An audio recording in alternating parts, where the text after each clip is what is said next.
See how he more... Is that far back? I personally don't, because I like dogs a little behind me on the walk. But a lot of that too, like even if it was further back than you would like, it's okay right now, right? I'm not worried about it right now. Reward him in the position you want. Like if he's too far back for you, then when you go to reward him, just make him so he has to kind of come forward a bit to get the reward. But I'm not going to put any pressure on him back there, right? When I'm practicing this, I really don't care what's going on back there as long as he's back there. And that goes into that same principle I talked about yesterday, I believe it was, little study that was done with the rats on the wheel, and one group, they only got fed while the wheel was moving. Other group, they sometimes got fed while it wasn't moving, and then they put them in a free spinning wheel and see how much they make it spin, right? And the one where there was a perfect correlation between just the movement and feeding made it spin a lot. The ones where they sometimes got fed in the intervals, they didn't make it spin so much.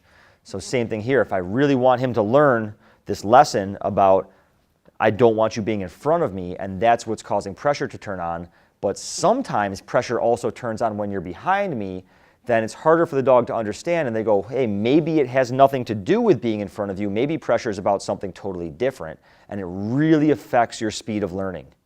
So again, always know your goal, right? If my goal of the session is I want to teach the dog, A, don't get in front of my leg, B, how pressure relates to that exercise, then I don't want to apply pressure for anything when he's behind my leg.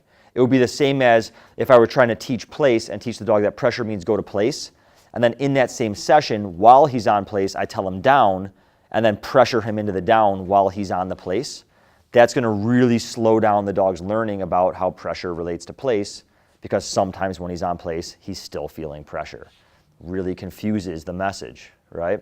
So we want to keep it crystal clear. That's also why when I'm working on this, even if I've already started an auto sit, now is not the time to worry about it, right? Now is not the time to say, oh, well, you stopped perfectly behind my leg, but you didn't sit.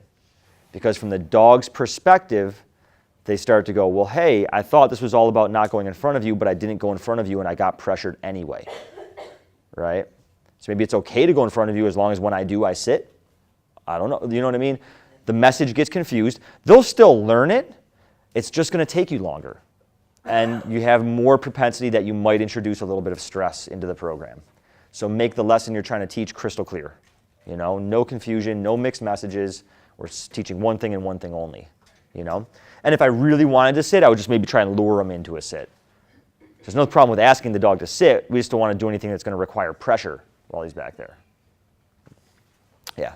And then just like everything else, once he's got it and he's crystal clear on it, then you can put the both together. I need you to be behind me and you must be sitting. And the dog can distinguish that. Just like eventually I can have the dog on place and say down. If he doesn't down, I can pressure the down, and he understands the difference, that he was doing place well, but he failed the down, or he didn't recall off, or whatever we're working on.